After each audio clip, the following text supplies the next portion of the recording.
8 soldiers and 2 reservists have been confirmed dead in a bomb blast launched by Hamas fighters on Saturday morning at the southern Gaza city of Rafah. Israeli Prime Minister Benjamin Netanyahu did not mention the numbers of Israeli military personnel killed in the attack while addressing the nation on Saturday, but the Israel Defense Forces said 8 soldiers were killed. A photograph showing the list of people killed in the attack also indicated that 2 reservists were among the Israeli fighters killed in the bomb blast. Many close watchers said the Saturday killing of Israeli troops by Hamas marked the deadliest incident for the Israel Defense Forces in the enclave since January. It will be recalled, in January 2024, 21 Israeli troops were reportedly killed in a single attack by Palestinian Hamas fighters in Gaza. Only one of the soldiers was named by the Israeli Prime Minister Benjamin Netanyahu as of Saturday afternoon. Captain Hossein Mahmoud, 23, a deputy company commander in the Combat Engineering Corps 601st Battalion from the northern Druze majority town of Beth Jan. We learned that a tracked minefield set of the explosion, according to the armed wing of Hamas, in what the fighters group described as a complex ambush against enemy vehicles. YASSIN 105 RPGs were fired at AD-9 military bulldozer, and a rescue force vehicle that arrived later on the scene was also attacked, killing all of its occupants, according to Hamas. The Israeli military said that an explosive side bomb was what caused the explosion of the Nimera armored vehicle. In addition, on the vehicle there were engineering tools that included explosive material. The explosion was significant and may have been caused by the ignition of the explosive material on the vehicle.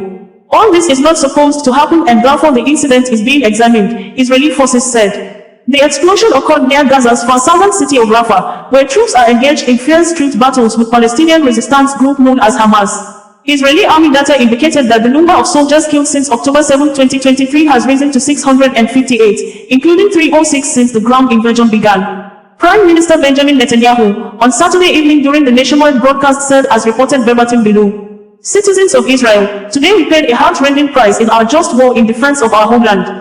With deep sorrow, and in heavy mourning, I bow my head together with all citizens of Israel and weep over the fall of our heroic fighters." Deputy company commander in an engineering battalion, Captain Hossein Mahmoud, and additional heroic soldiers whose names have yet to be released. Our hearts are shattered before this terrible loss. The entire people of Israel embraces their families in their most difficult hour of grief. I stand by our brave fighters and commanders, who are imbued with the sacred mission to defeat our enemies and return our hostages. When the price is so heavy, let us remember what we are fighting for. We are fighting to ensure our existence and our future. We are fighting to return all of our hostages. This difficult war was forced upon us by an abhorrent and murderous enemy. On Simchat Torah, the Hamas monsters invaded our kibbutzim, our communities, our cities, and the festival of young people who desired only good. They butchered, raped, beheaded, burned, dismembered and abducted our brothers and sisters, infants and children, women and men, the young and the old. This monstrous enemy has no intention of stopping here. Together with the other parts of Iran's axis of evil, it will continue trying to destroy us. If we do not stop it, it will not stop. Therefore, there is no alternative to victory. Citizens of Israel, do not let anyone distract you from one clear and simple fact. Despite the heavy and unsettling price, we must cling to the goals of the war. The destruction of Hamas's military and governing capabilities, the return of all of our hostages, making certain that Gaza will never again constitute a threat to Israel, and the return of our residents securely to their homes in both the north and the south.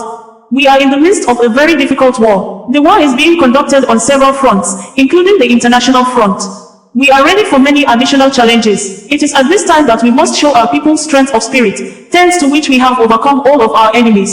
So it will be this time as well. It is a time of trouble for Jacob, but out of it he shall be saved. Jeremiah 30:7. Together we will fight, and with God's help, together we will win. Office of the Prime Minister of Israel in a news release previous day said that Prime Minister Benjamin Netanyahu visited the Special Anti-Terrorism Unit base together with National Security Minister Itamar Ben-Gvir. At the start of the visit, they spoke with the Forum of Commanders who took action and commanded the forces of the Special Anti-Terrorism Unit and the ISA during the operation to rescue the hostages from Hamas captivity, with the commander of the Special Anti-Terrorism Unit first and foremost.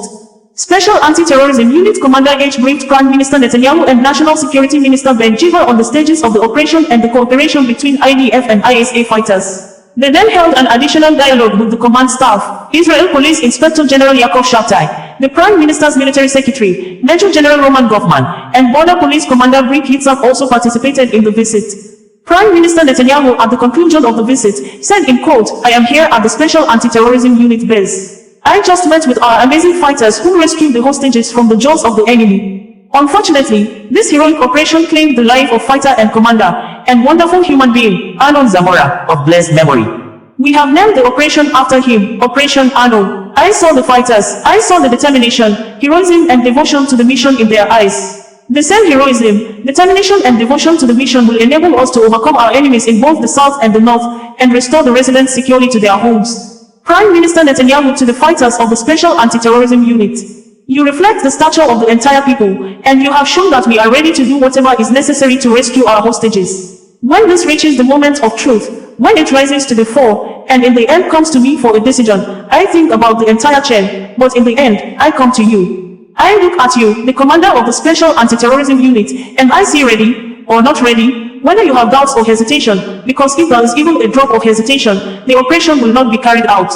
Therefore, I have come here to say on behalf of the entire people and all friends of Israel around the world, well done, for the heroism and for everything that you have done. The Prime Minister Office also reported that the government, on Sunday the 16th of June 2024, approved Prime Minister Benjamin Netanyahu's proposal to authorize Tekuma Authority Director Moshe Edrei and the authority to extend the period of lodging for residents who have been evacuated from their homes, in the hotels and temporary housing solutions, which are being financed by the state, until the 15th of August 2024. This is according to professional considerations, and an assessment of the overall conditions that would allow for the residents to return to their homes. The decision, which was agreed upon by, and coordinated between, Prime Minister's Office Director General Yossi Sheli and the Ministries of Finance, Justice and Tourism, as well as the Tekuma Authority, was made pursuant to the needs and characteristics of the various communities in the area, against the backdrop of the ongoing combat. The decision is also in order not to harm the rebuilding and recovery process of the communities and to facilitate optimal integration in the return to the permanent communities. On October 7th, the residents of the area were evacuated to temporary quarters in hotels, sheltered housing, apartments and additional absorption facilities. In recent months, the authority has overseen the return of residents to their homes in communities in the area or to intermediate quarters as per the damages and needs of each community. Approximately 70% of the residents of the area have returned to their homes in recent months. According to the decision, the authority will arrange a format according to which a date will be determined for the community's return to their homes in coordination with the Finance Ministry and according to security and rebuilding conditions. It was also specified in the decision that the Tekuma Authority would, in coordination with the Finance Ministry, organize activities for the residents outside the absorption facilities and community housing solutions via the local authorities in the area. The Tekuma Authority will continue to work in full cooperation with the various government ministries, authorities in the area and the communities, and will evaluate the needs on an ongoing basis in order to provide appropriate responses, and implement the strategic plan for the renewal and development of the area. The Security Cabinet discussed steps to strengthen settlement in Judea and Samaria, including in response to the countries that unilaterally recognized a Palestinian state after October 7th, as well as a series of responses against the Palestinian Authority following its actions against Israel in international bodies. The Defense Minister and the Attorney General requested additional time to comment on several of the proposed clauses. The Prime Minister instructed that all of the proposals be submitted to a vote at the next Security Cabinet meeting. OsazuwaAkonedo, bringing you the news in a more digital way.